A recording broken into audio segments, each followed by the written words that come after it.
my door. And I'm suing the hotel.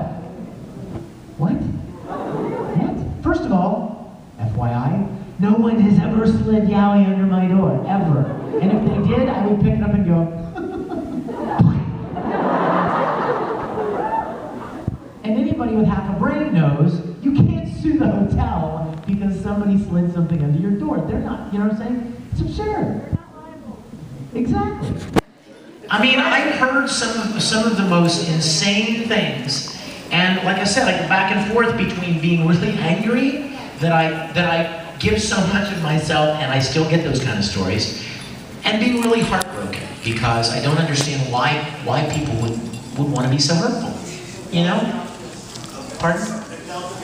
Well, maybe. I will tell you this. I don't know. Maybe they're jealous of my optimism. Oh. No, okay, forget that. No, I thought he said optimism, like, you know, being happy and being positive. And some people are kind of negative and cynical, and they don't like people who are in a good mood. You know what I mean? No, I doubt that. I will tell you one thing, though. Can I say one more thing about this, you guys? I promise I'll stop talking about this. I was doing an interview for some anime magazine, and this guy brought up some of these rumors, and he said, man, you got some people out there that hate you. And I'm like, I know, and I've never been mean to anybody. I don't understand it. And you know what was really funny, you guys? There are voice actors who go to conventions, they get plastered drunk all the time.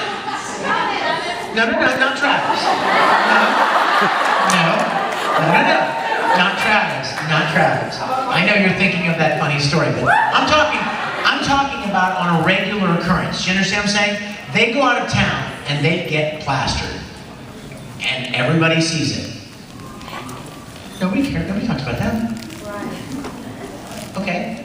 Not to mention the fact that I'm a grown man. I mean, am I not allowed? If I want to drink, am I not allowed? I'm a grown-up, right?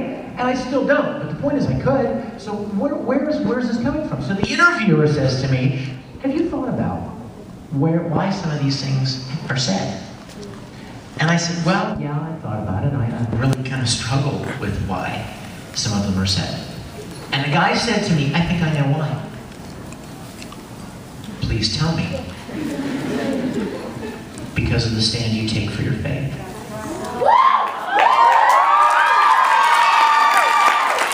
At least once a week, you guys, at least once a week I get an email that said, I heard you hate homosexuals. I have heard that you were banned from all Texas conventions for making, what do you call it, homophobic or anti-homosexual remarks. First of all, I'm not banned from any convention. Second of all, I mean, I've been invited to 4 Texas conventions this year. I've been committed to other events already, so I couldn't go. Point is, I'm not banned. Secondly, I've never said anything like that to anyone. You know why? Because God loves everybody as much as He loves me.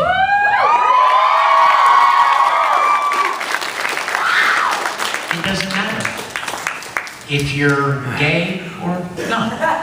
It doesn't matter if you like to wear black or not. It doesn't matter if you like to color your hair purple or not. It doesn't matter if you like to pierce your body or not. God is crazy about you just as He is crazy about me. And I have never, that has been the singular thing that I have tried to share in my career. But here's where the thing comes from. This interviewer said to me, so many people have such negative experiences with religious people. A lot of people that are gay, is that funny? I mean, a lot of people that are gay have been blasted by the Christians, right?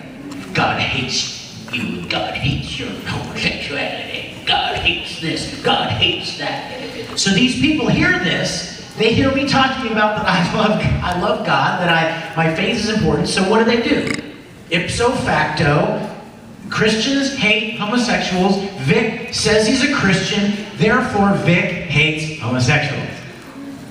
Yeah, absolutely a lie. And there's not one shred. I have plenty of people that are good friends of mine that are homosexuals. I have no problem with that at all.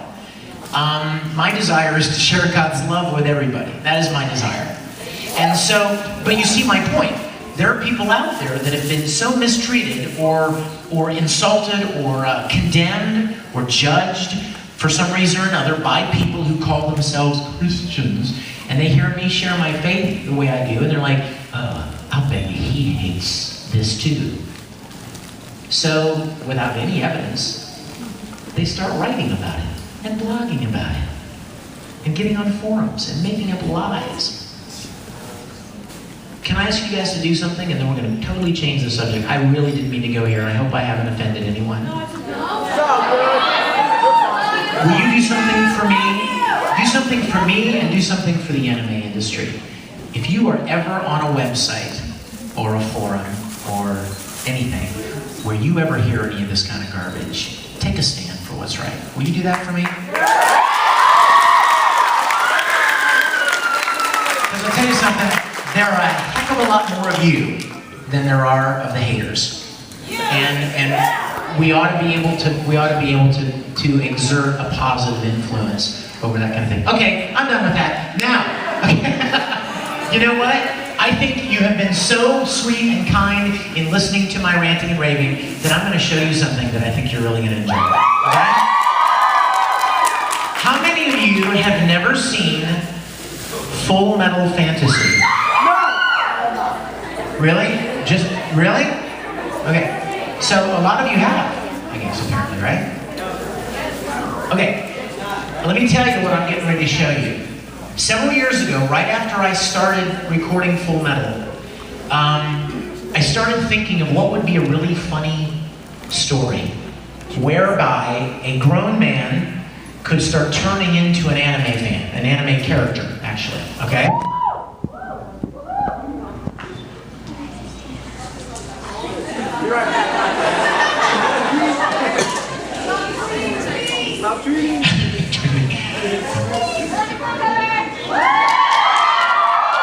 You know what's special about this phone case right here? Hey! You know what's special about this? This is a one-of-a-kind drawing that Arakawa Sensei, the mangaka that created Full Metal Alchemist, drew this for me. She drew it on a beautiful board, and I scanned it and made it my phone case.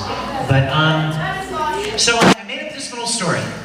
And then I started thinking it would be fun to get some of the other voice actors from Full Metal and see if they would be interested in being in this too, like playing their characters. So we all got together one weekend in Houston, Texas, and we shot something that I call Full Metal Fantasy. And now here's what's fun about it. After I finished it, I started showing it at conventions. That's the only place I ever showed it. And I didn't sell it. I don't sell it. It's not online. The only place you can see it is here at conventions with me. And I showed it, and it started becoming really popular. And Funimation called me one day, and they're like, "Hey, this Full Metal Fantasy thing's getting really popular." And I'm like, "I know, right?" It's kind of funny. And they're like, "Yeah, well, we're kind of worried that maybe the Japanese might get angry that you have made a live-action Full Metal Alchemist without anybody's permission." Wait a minute, whoa, hold on. It's a fan film. I'm not charging money for it, so I'm not taking anything that would belong to them. It's purely a celebration of love for the show. I mean, what other show has voice actors dressing up as their characters because they love the show so much, right? I don't know of any. So, like, have like made a fan film? I don't think so. So, Funimation said, well, yeah, we understand that, but we would really rather you not show it anymore. Well, I like to work. I like to work with Funimation, so I said, okay, all right, and I tabled it. And for like 2 or 3 years, I never showed it. Well, just last year, a good friend of mine in marketing at Funimation said, hey, if you want to record, if you want to start showing Full Metal Fantasy again, you can. Just let me know when, like where you intend to show it. So I'm gonna text message her right now and tell her that I'm showing it in Fresno at Anijam. to turn the lights off. We need to be able to turn the lights off. Can somebody figure out how to do that? Yeah, we'll shoot them out. If somebody from staff would be so kind as to find a way to kill the lights. And let me ask you one more thing. I see a lot of cameras rolling. I'm asking you, please, guys. Whoa. Nice. Please do not video this and put it on the internet. Please. I'm trusting you. I'm asking you guys, as a friend.